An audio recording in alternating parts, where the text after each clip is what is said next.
We all please join me for the Pledge of Allegiance. I pledge allegiance to the flag of the United States of America and to the republic for which it stands, one nation, under God, indivisible, with liberty and justice for all. I'd like to thank everybody here that came out tonight. Can I get a roll call? Mr. Cook? Here. Mr. D'Adriano? Here. Mr. Rogan? Here. Ms. Smith? Here. Mr. Williams? Here.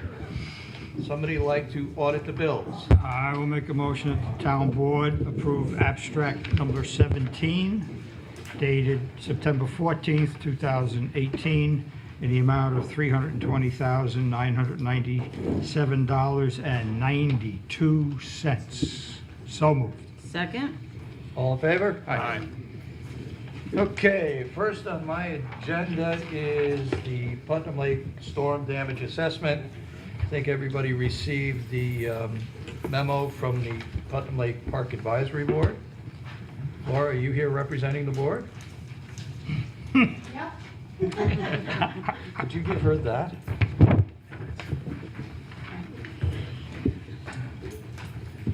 So it's been somewhat of a long summer, to say the least, so there's been some tripping over each other.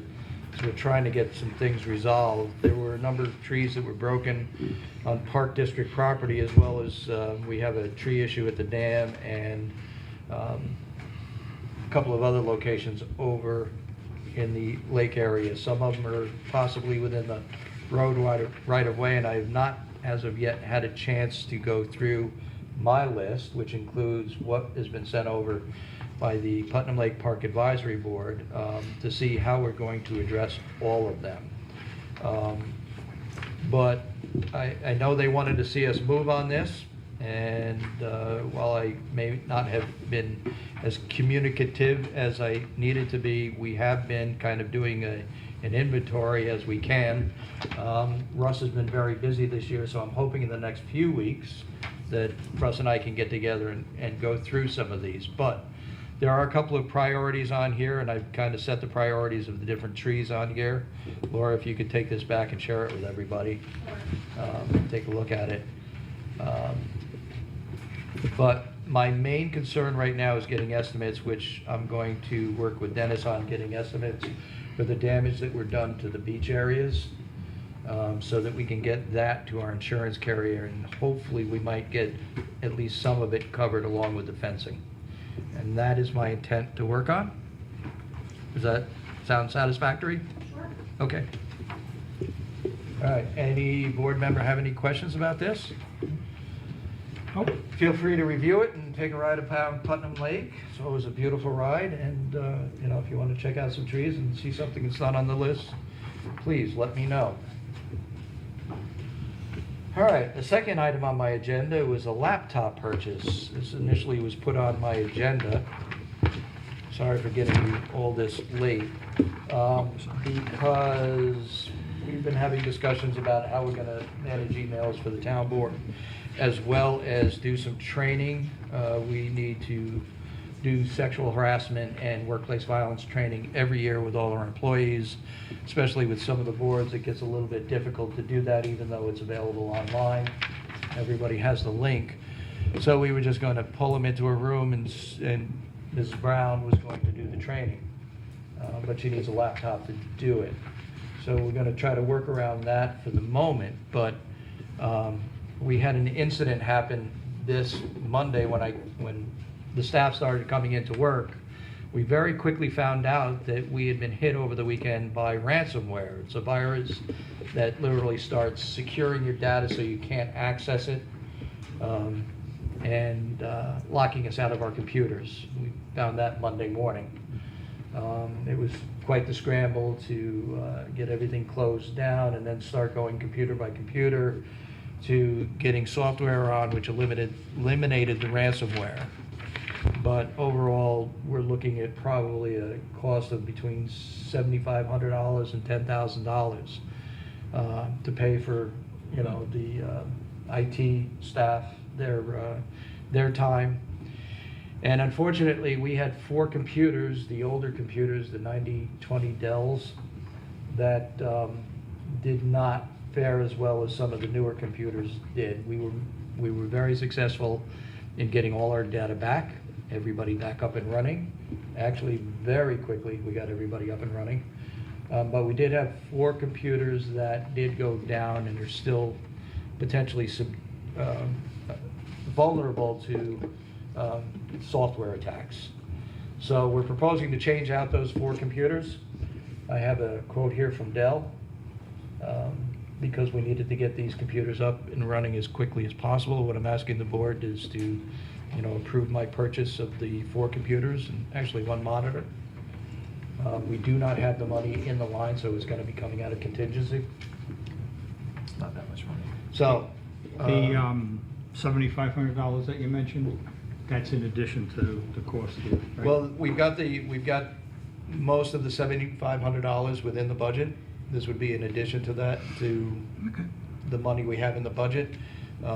We also are looking to file a claim because we did take out cyber security insurance. So we do have coverage for an attack as long as we can prove the attack occurred. I believe we can. So we will be seeking to get reimbursed from our insurance company on this. Any idea where it came from? Not a clue. Not a clue, and that's the genius of this. Yeah. You can't trace them back. We can trace where it came into the building, what computer it came in. We can trace back pretty close to when it came in, but barring that. And, the danger, because I know other municipalities, they have actually paid the ransom and, bought the code so they could get all their data back because they didn't back up properly. Now, I can say that, everything we've been doing to make sure that if this ever did happen, we would be protected, worked, so we did get everything back. But we also identified some deficiencies within the backup system we have. So I did make a purchase to purchase a device that we're going to be backing up on. It's a RAID device. And we're also, based on our IT consultant, going to be having a discussion about moving from the off-site backup program that we're currently using to one that's more cloud-based. So there's redundancy in that. Okay. So I'd like to make a motion for the town board to approve an expenditure for the purchase of 4 computers and 1 monitor for an amount of $3,506.51. So moved. Second? All in favor? Aye. Any opposed? And I will defer my legal and now personnel issues in executive session to the end of the agenda. You all done? Mary, you're up. I'm done for the moment, but far from over. Okay, good evening. The first item on my agenda are recreation requests, and there are not that many of them. Mr. Matt Chavarro was requesting to purchase 35 Fall Festival T-shirts, and he sent out 4 quotes. He received 2 quotes, and the lowest bidder was Select Sportswear for $335. So I'd like to motion to approve the purchase of 35 Fall Festival T-shirts in an amount not to exceed more than $335. So moved. Second. All in favor? Aye. The second item on Matt's request agenda, he would like to rehire Joe Ross. Joe Ross will be an assistant senior staff member for the rate of $12 per hour for the remainder of the 2018 year, and then his new hire rate will be adjusted for 2019. Do we know what that rate is for 2019? Not till we adopt the budget. Okay. So I'd like to motion to approve Joe Ross as the Recreation Assistant Senior Staff Member at the amount of $12 per hour for the remainder of the 2018 year. So moved. Second. Can we amend that to having all his paperwork approved? Subject to his submission paperwork and having it approved. Yes. So Second. moved. All in favor? Aye. Okay, and the last item on my agenda is a Highway Department new hire, which we'd like to put aside for executive session this evening. Is that okay? Thank you. Okay. All done. Peter, you're up. All right, first item on my agenda is the Putnam Lake dock system. So I have a memo from Pat Ploger here, Putnam Lake Park District Advisory Board, requests that the town initiates the bidding process for the replacement of the walkouts and docks at Warren Beach for the attached. It is in the understanding that the $50,000 of the cost of the new system will be paid by the recently received DASNY grant. This is that DASNY grant we've been talking about for the last 5 years or so, I believe. And, That's being kind. finally came through. So we'll start the bidding process. You'll put together the bids for that, or Would you like to move forward with that now, Move forward. or wait till spring? No. might as well move now. Okay. Why wait? All right. Push those docks out on the Push the- ice. Yeah. Well, we can try to order them now and pay for them now in this year's budget. all the process and, going. Get them delivered after the first of the year. Sounds good. Next item I have is the Putnam Lake Castle. So we've been talking about this for the last couple of meetings. Last we talked, we provided all the information, all the financial information that we got from our architect and our Ron Gaynor engineer. And we provided all that information to the Park Advisory Board, and they talked at their last, they brought up their last meeting, and they feel they want to go ahead with it. So, Laura, do you want to comment on anything? Do you want to? So I think Well, some if of I the could just discussion. jump in here. Yeah. I've heard from a number of people in Putnam Lake that they think this is a great idea. Absolutely do. But I have also heard from a number of people that this is an awful idea. So there seems to be a divergence of opinion over there. So what I would recommend for everybody, and Pete and I have had this conversation, so sorry for jumping in, but it might be in our best interest to have a public information in Putnam Lake and do it relatively soon. So I'd like to work with Pete and come up with a flyer that we would be sending out to everybody in Putnam Lake, letting them know some of the information on it. We could certainly run that flyer through the Park Advisory Board so everybody's comfortable with it, and try to get a meeting over in Putnam Lake. I'll contact the commander of the VFW, see if I can get the VFW scheduled.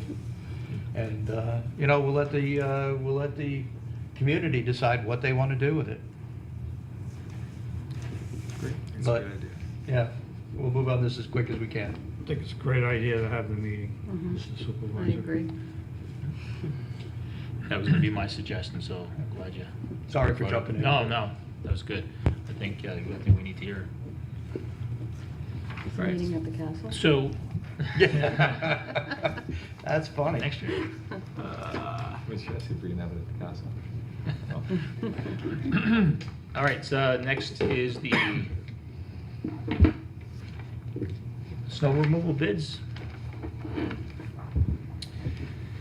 So we have the invitation to bid, we have it all, the packet all put together. So I'd like to make a motion to advertise in our papers. Would we advertise in the Courier? Just authorize the town clerk to advertise in the town papers. They would be the Courier and the Examiner? Not the Examiner, the Times? Times. So moved. Second. All in favor? Aye. That's all I have. Charles? Next, we have a proposal to go out to bid for independent audit services. We do this every 3 to 5 years, if you will. We have in front of us a write-up that covers what we would expect from an independent auditor. The term would be for 1 year, and then allow us to extend it for 3 additional years. So I will make a motion that the town board authorize the town clerk to notice this request for proposal for independent audit services. So moved. Second. All in favor? Aye. That's next. Next, we have Town Hall electrical repairs. Note from our building operations man, Dennis Mays. On September 12th, Healy Electric was called in to repair all non-working emergency ballasts and bulbs inside and outside of Town Hall. Two of Healy's electric men were on site to perform the work at a prevailing rate. Total cost for the work was $3,046.80. How I understand this is that they were in to do, like, changing a couple of bulbs or something, and then it just kind of snowballed. Because originally I had to question why we didn't get any bids, to do $3,000 worth Yeah, of work. I wouldn't say it exactly snowballed. This brings to light something that, towns complain about all the time, and that is the fact that we're bound to pay prevailing wage rates, which literally will double the cost. And that's unfortunate. It really doesn't matter who we hire because they're gonna pay prevailing wage. That rate is set by the state, and that is truly unfortunate. We had dragged our heels on replacing some of the lights and some of the ballasts, some of the outside lights, doing the repairs we needed because we knew, again, I have a hard time paying some of these rates that are prevailing wage. So we knew there was gonna be a big ticket. Certainly, we found other things. It's very difficult to bid something out like this when you're getting involved in a repair because you don't know if it's, a ballast or it's something different that we have to change out. So it's difficult to bid it out. We do generally confirm that they're gonna pay the minimum prevailing wage rates so that we, we're cognizant of trying to keep the dollars in check. Okay. But, it is what it is. There's very little we can do. Can I at least say, though, that the ballasts, I'm assuming, would require a certified electrician, because now you're disconnecting and making electrical connections Correct. on a fixture. But if we take out that and we add in all the bulbs, maybe in the future we can split that down and have the ballast done by an electrical company and the bulb replacement done by our building and operations maintenance person. Trust me, if it's just a bulb, Dennis is doing it. Yeah. He's not just 'Cause it replacing was- the bulbs. It was 34 bulbs, 35 bulbs. I understand. So maybe we can cut down on some of the, The problem, you okay, have to so make what, sure it's the working. bulbs were not just typical light bulbs, they were the emergency lights for the Okay. building. All right. Yes, they are hardwired in. Okay, all right, so I'll make a motion that the town board approve payment to Healy Electric Service of Holmes, New York, in an amount of $3,046.80 for work performed at Town Hall on September 12th. So moved. Second. All in favor? Aye. Next, we have a request for waiver of the doubling of fees. Family on Bullet Hole Road wrote us a letter detailing what went on. And we have a letter from our Director of Code Enforcement requesting that we act favorably on a request to waive the fees, which comes to $350. Did I read this right? no. No. The total amount would be 350, but the doubling, so that you're looking for just the doubling to be removed, correct? So the fee would be $175, not the Right, $350. not 350. So you're looking to waive the 175, not the total of 350. Okay. As my colleague has so stated, I will make a motion that the town board approve the waiving of fees, the doubling of the fee, the double of the fee, in the amount of $175 per Director of Code Enforcement's memo of September 24th, 2018. So moved. Second? Discussion? Discussion? I have a question about this. Can you give us a little bit of, can you switch hats for a second? Give us a little bit of a history as to why the town implemented a policy to double fees. I mean, it sounds like it's a punishment for somebody doing something. It's supposed to be there to hopefully prevent people from saying, if I get caught, I'll pay then, right? That's exactly it. It's a deterrent. A deterrent. It's a deterrent for people just saying, well, let me go do it. And geez, if I get caught, well, what do I have to do? I just have to pay the fees anyway. So, and we found that many years ago, there were a number of people that were doing just that. They acknowledged they were doing just that. That they would just, go put the shed up, put the addition on. If the building inspector happened to catch them, so be it. And so the town, many, many years ago, adopted this policy as a deterrent to people trying to avoid, coming in, getting the proper permits, going through the correct channels, making sure that everything is constructed safely and in an appropriate manner. So, by that token, I imagine that the basis for our decision for whether we're waiving a doubling a fee would be whether we honestly believe that somebody just truly made a mistake and didn't know, or whether there was some intention to avoid doing things the right way, correct? I would say so. For me personally, I mean, I know these individuals, they contacted the building department. They asked if they needed a building permit. The building department responded that they did not need a building permit, so they went and put the shed up without any other thought about having to meet zoning setbacks. And then once the shed was up, that's when it was discovered they needed to meet the setbacks. The only thing that I don't agree with, I think that our building department is incredibly diligent about saying, I've heard it a dozen times. However, make sure, even though you don't need a permit because of the size, make sure you meet zoning, and the zoning is, I've heard Cheryl say it, I've heard Bob say it. And I've heard him as well. So for that alone, I respectfully don't know that information was not provided. It might not have been heard, and I'm not saying that these people ignored it, but I find that hard to believe, because that comes up 10 times out of 10 when we talk about someone not needing a building permit for a shed. I agree with you, but in this case, I did have the discussion with the building department. This is the information that they relayed to me, and then Bob did give us a recommendation.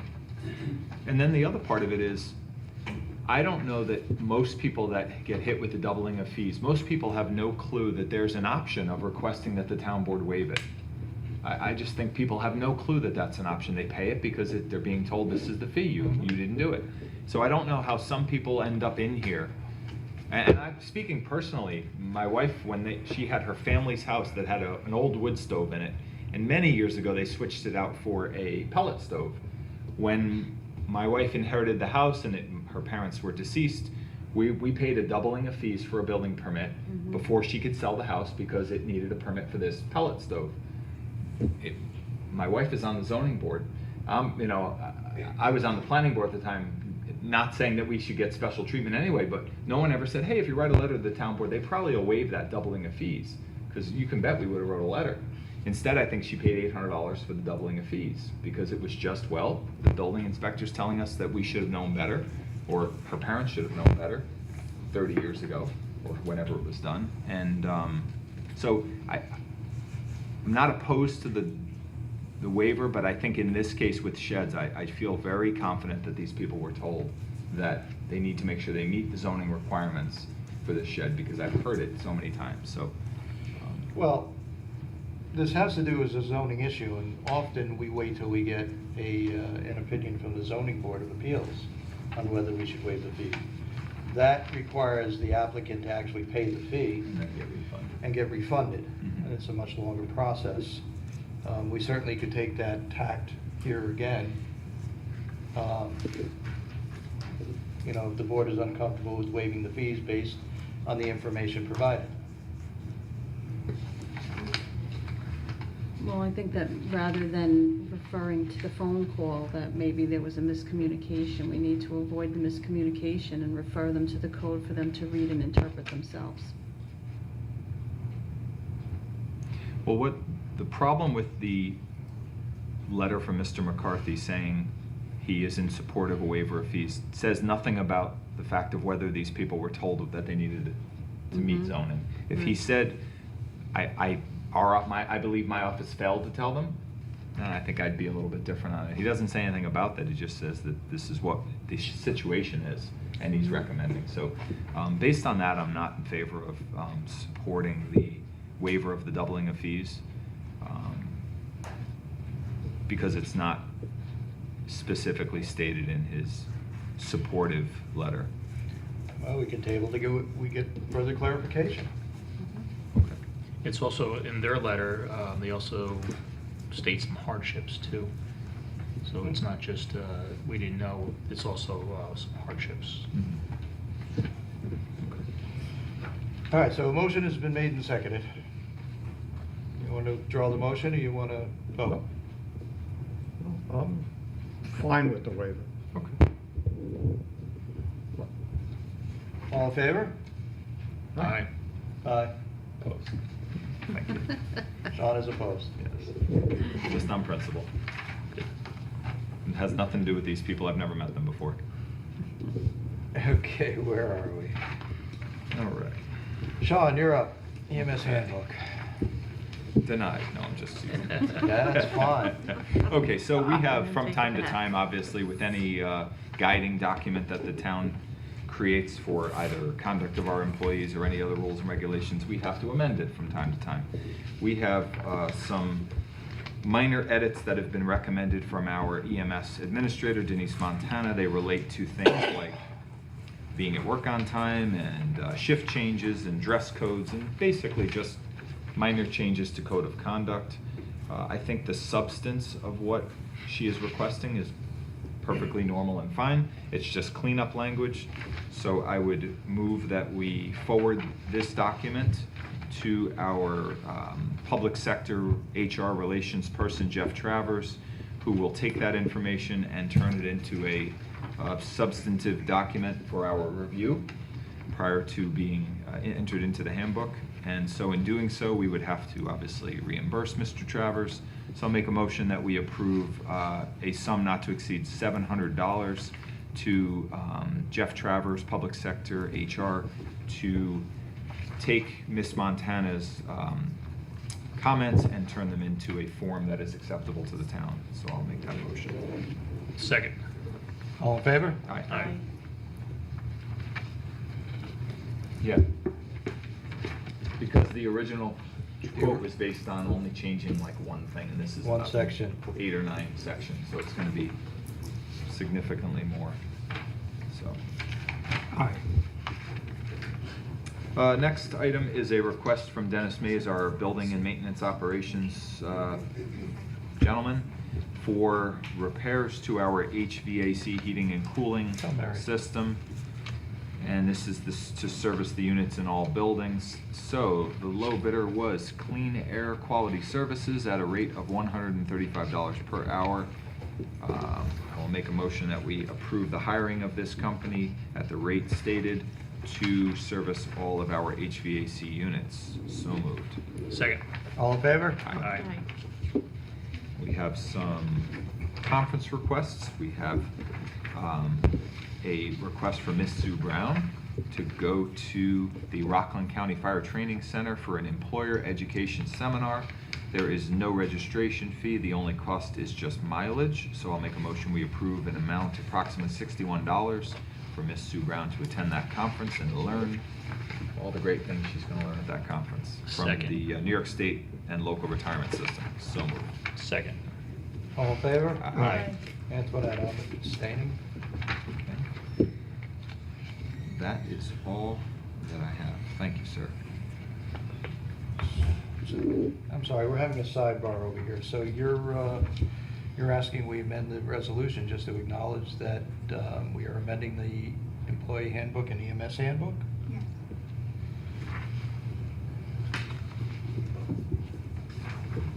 So Sue is asking that you amend the resolution authorizing public sector to make changes to amend the Town of Patterson employee handbook and EMS handbook. but he's not amending, and he's coming up with a draft that we would have actually approved. So they're not the one, we're not approving the changes yet because they haven't been formalized. So we would get them back from public sector, review them, and then when we find them acceptable, we would make a motion to approve those changes. So I don't think we need a motion to approve him to, we made the motion to approve them to do the work, to come up with the language, correct? And I do agree with Sean, which is why we, I didn't Yeah. jump in there and do it differently. Okay. So he can make the changes, he can submit them, and then we'll approve the handbook as amended. Of course. Yeah, we have to. Okay. For the moment. Nothing else to do. Great, thank you. Thanks, Sue. Okay. I'll give this back to Sue.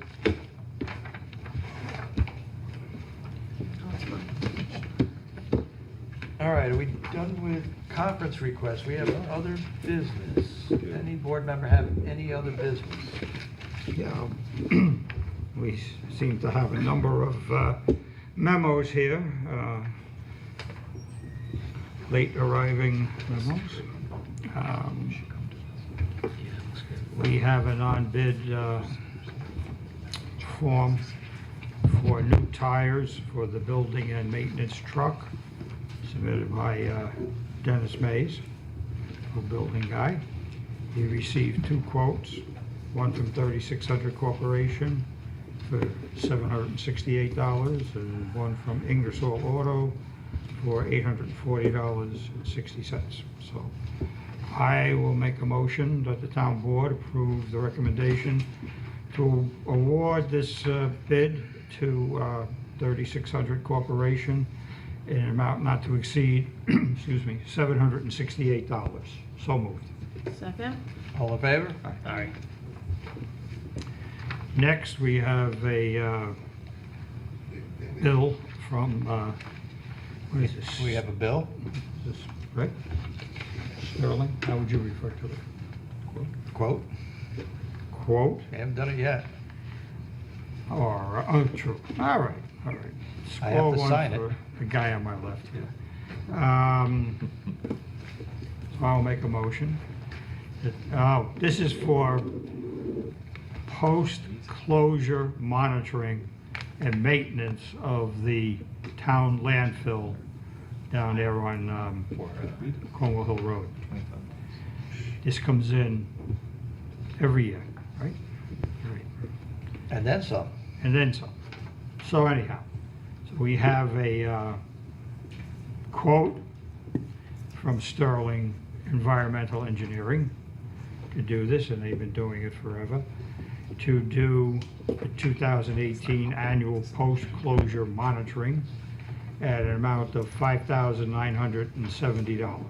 So I will make a motion that the town board approve Sterling Environmental Engineering quote of $5,970. So moved. You gonna authorize me to sign it? And authorize the gentleman on my left to sign all proper documents. So moved. Second. All in favor? Aye. All right. Let me, doing this? I don't know, you just grabbed it, you were on a roll there. What do you want to do? Certainly. We have received the recommendation from Denise Montana, EMS Administrator, for the hiring of Michael Larm as an EMT for the town of Patterson at a rate of $15 an hour. So I will make a motion that the town board approve the hiring of Michael Larm at the rate of $15 an hour, subject to the review and approval of all of his paperwork. So moved. Second. All in favor? Aye.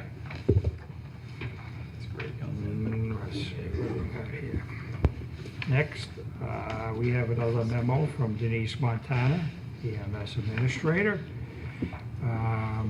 I would like permission to amend the previous request dated June 26th. The original request was for the removal and installation of the radio equipment for the fly car in the amount of $1,405.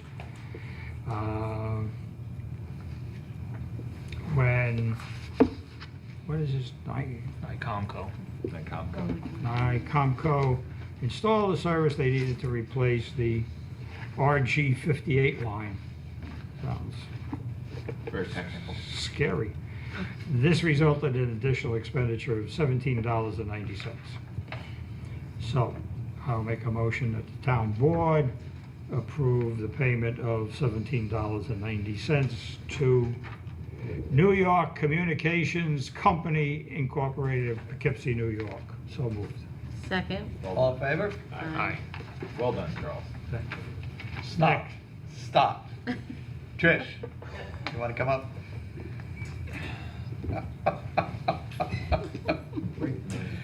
You want to address the board? Oh, for the changes? You've been sitting here all night. Wait a minute, I'm not done. I have one more thing here. I know. That was my mistake, I'm sorry.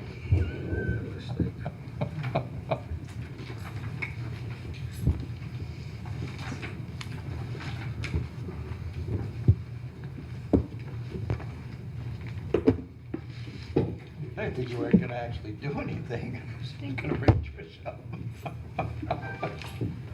Should have said something. Okay, Patricia Brooks, Town Controller.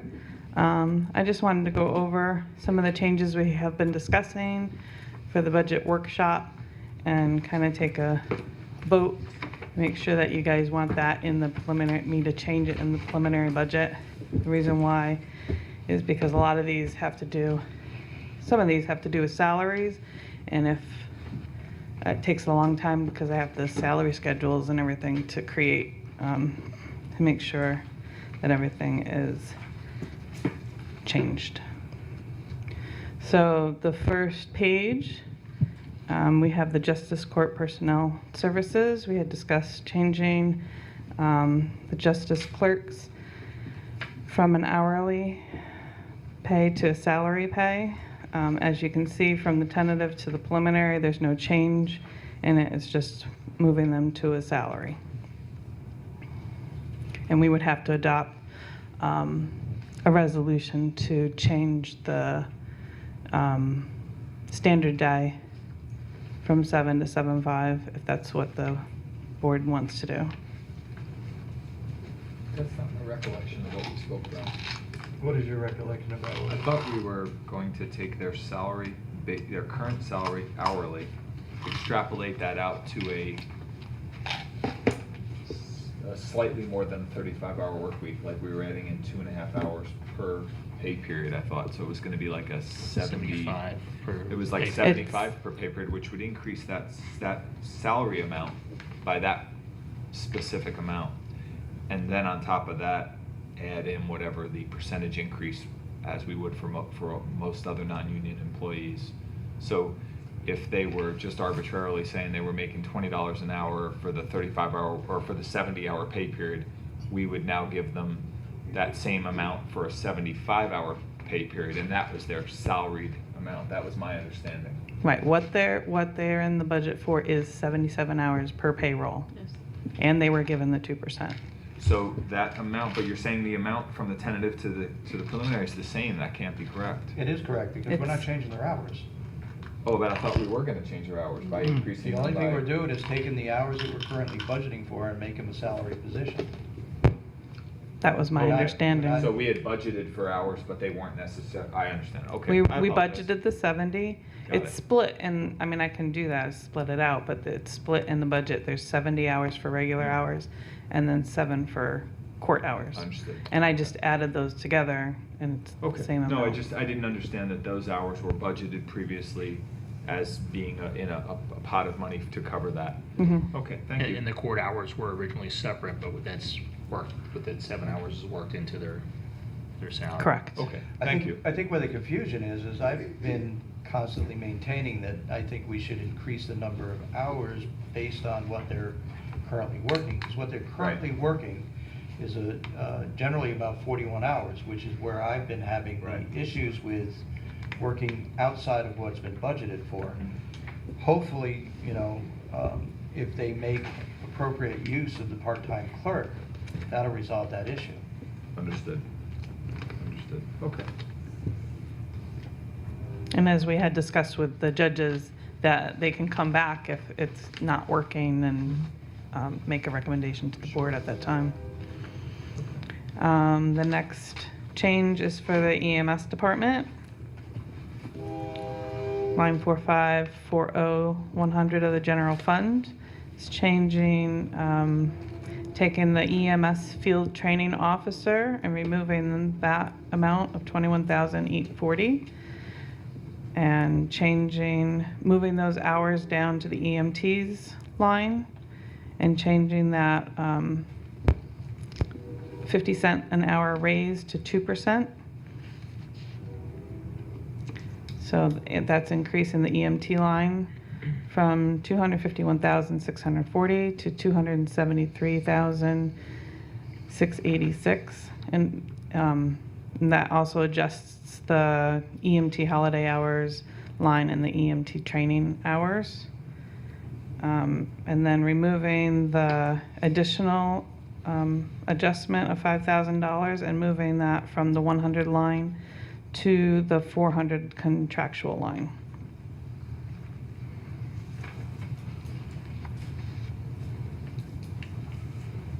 Okay, anybody opposed? Does that sound what was discussed? Good. Okay. The next one is, it's just in the preliminary stages of discussion. I don't know if you want to table it and talk some more, but this had to do with the rec center taking over lifeguard management of both parks and the administrative management of the Putnam Lake Park. And that was moving Susan McAgnony from part-time to full-time. So that would be $9,802 on the 7140.100 line. And then adding a new position of park administrator at $15 an hour for 1,040 hours. And that's a total of $15,600. And then the various employee benefits. Trish, hold 1 sec. Sure. On that, I'd like to have more discussion on that recreation, personnel services, and next work session. Mhm. So the employee benefits, those are all mostly based on the 7140-100 line for the recreation center. Some of that has to do with the 5,000 coming off of the personnel for the EMS department and moving to contractual. So the MTA line would be increased by $78, retirement by $2,652, Social Security by $1,298, Medicare by $318, workers' compensation by $520, and medical insurance by $26,780, for a total in changes of expenses of $57,049. And then some offset to that would be the inter-fund revenue is the charge to the Veterans Park. I'm recommending $13,000. And the Putnam Lake Park is $26,000. And then the use of fund balance, $18,049. And the way I got that was the portion of Susan McAgnony going to full-time. I took a portion of what she would be using, the extra hours towards park, and then the rest towards general funds, so I split the medical insurance that way too. Makes sense. But that would increase the use of fund balance for general fund to $136,268.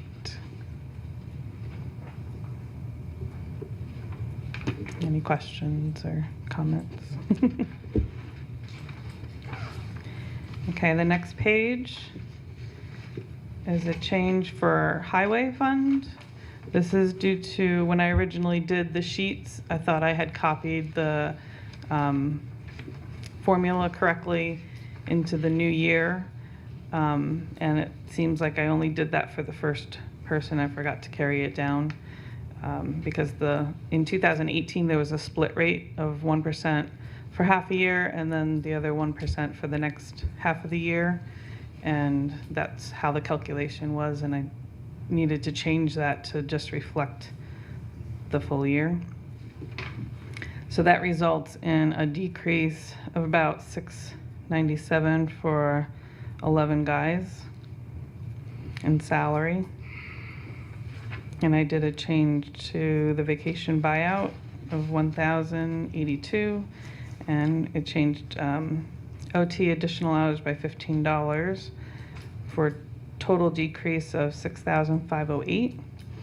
It also decreased the snow removal for $700, 5142-100, and then the related employee benefits, MTA, decreased by $50, state retirement, $1,300, Social Security, $450, Medicare, $100, and workers' compensation, $550, for a total of $9,658, which I just put it towards the use of fund balance, but that could also decrease taxes if that's what you guys wish.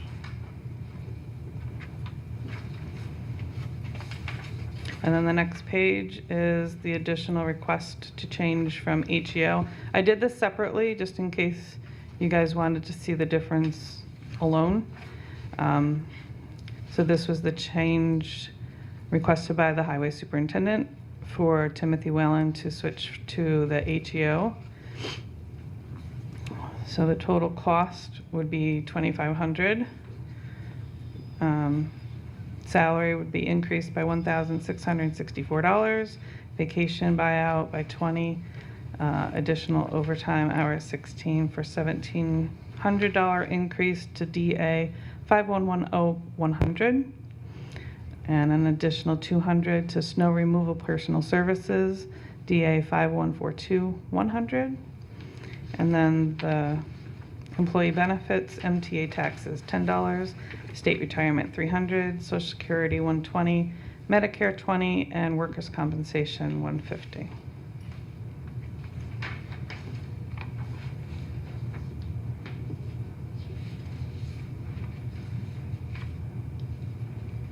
Why is vacation buyout 20? That's $20? It's the change of his rate multiplied by the hours that we used.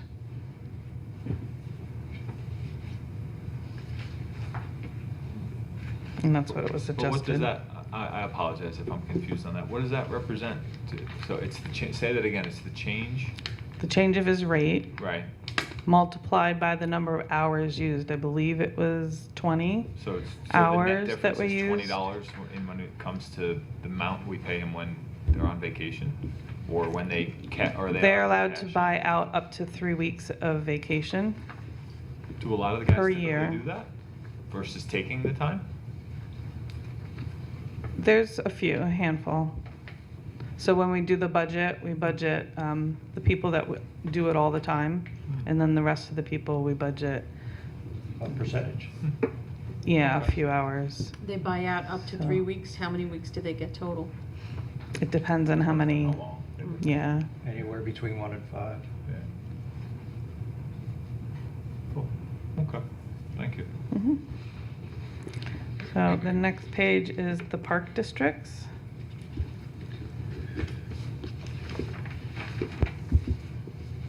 And this basically shows the change taking off of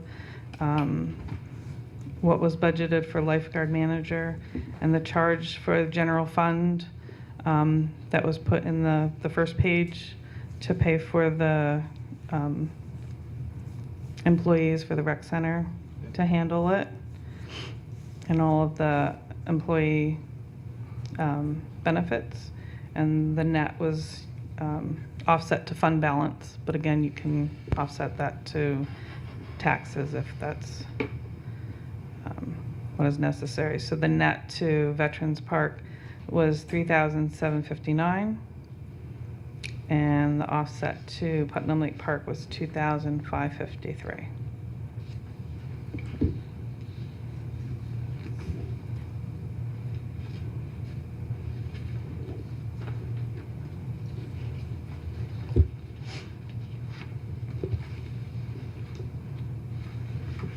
Keep it moving.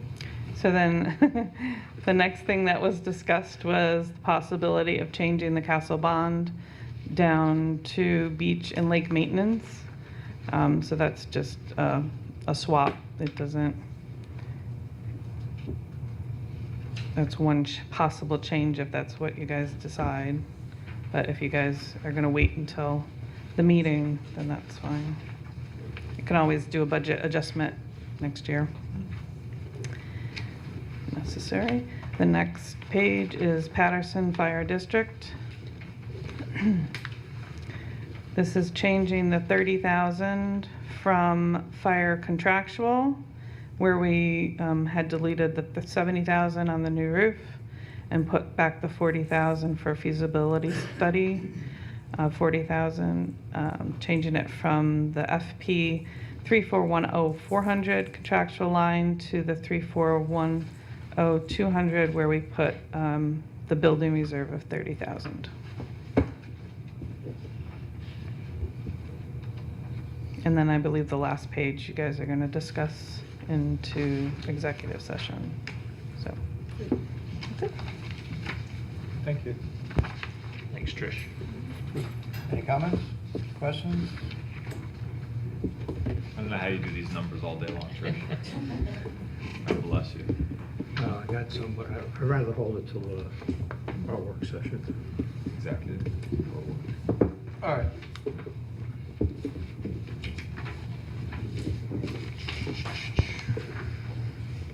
Where are we?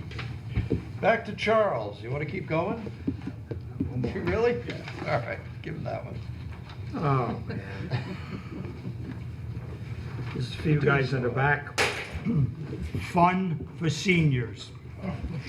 Free senior social. Tuesday, October 2nd at 10:30 a.m. Don't be late. Patterson Recreation Center. All senior citizens are invited to come make an autumn craft guided by an instructor. And I am meet some new people and enjoy a light lunch. Just respond to the Recreation Center. Thank you. Next is a truck and car show coming up at the Patterson Fire Department. October 20th, 11 a.m. to 3 p.m. Come join the Patterson Fire Department for our annual truck and car show. Enjoy the varieties from everyday vehicles to antiques, and to your truck car for a chance to win an award.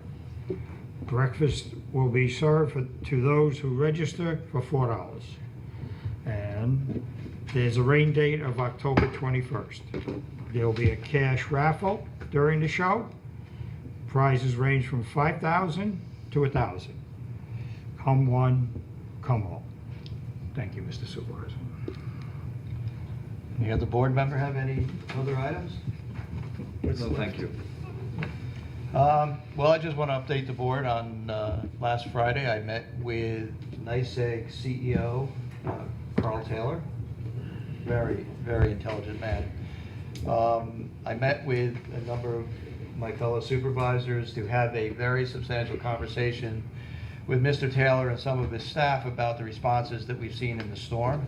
You know, I must say that, you know, in the past it's been less than desirable. I still can't stop gushing about how well things went with this last storm, May 15th, where it was just a phenomenal experience. And to see all the NICEAG crews come in and crews from other jurisdictions, nonetheless, we still are looking to see more staffing within our Brewster division. I will let everybody know that NICEAG is currently before the Public Service Commission. I believe they have two proposals to build stronger resilience within their infrastructure, including a lot of additional closures and developing a smart system, as well as smart meters. They are looking to invest in two different fronts, $2 billion NICEAG region-wide and $1 billion. 1.5 billion, I'm sorry, in better resilience, but it's all going to come with a cost because that those numbers get passed down to the ratepayers. So they are looking at making substantial improvements to their system. However, it is going to impact everybody. So, all right, with that, I will open it up to public recognition. Go get it.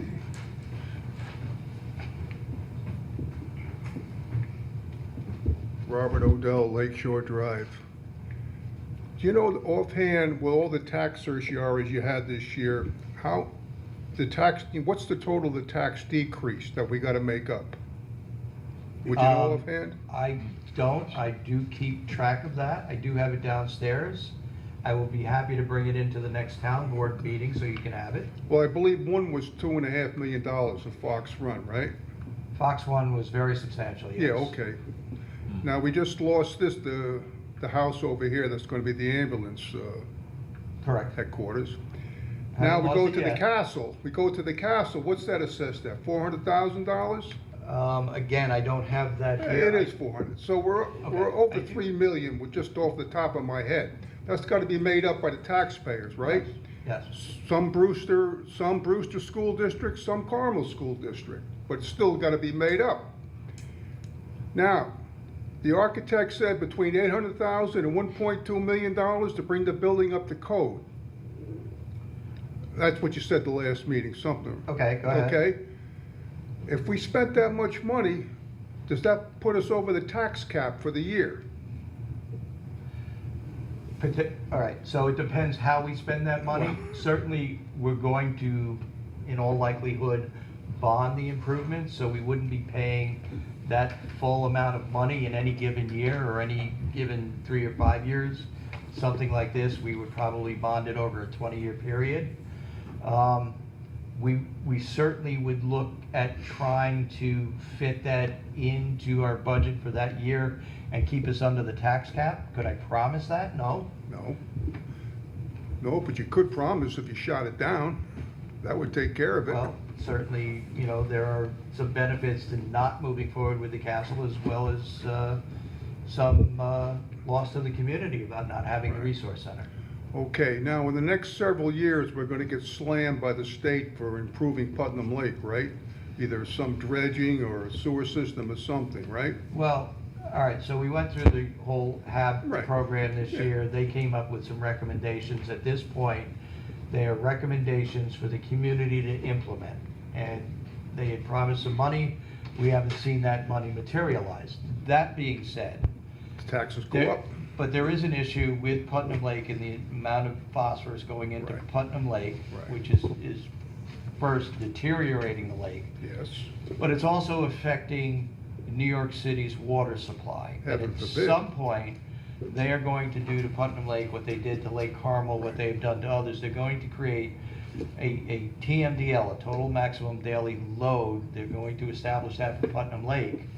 And then the town is going to be obligated to reduce that total maximum daily load to whatever number they give us. At that Taxes point, go it's- up. at that point, it's gonna be mandatory, it's not gonna be optional. Right. Yes. So, why do you want, I know you don't know yet, but why would we want to take on more of a tax burden by taking the castle on with all the improvements when we're going to get slammed anyway within a few years? That's my opinion.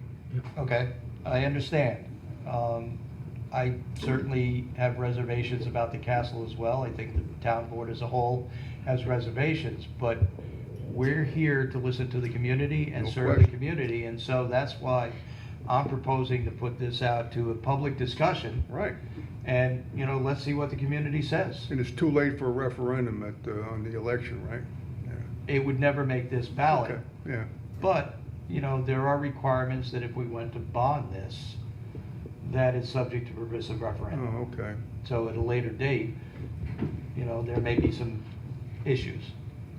Okay. But let's see what the community has to say. I say fix the water first. Okay.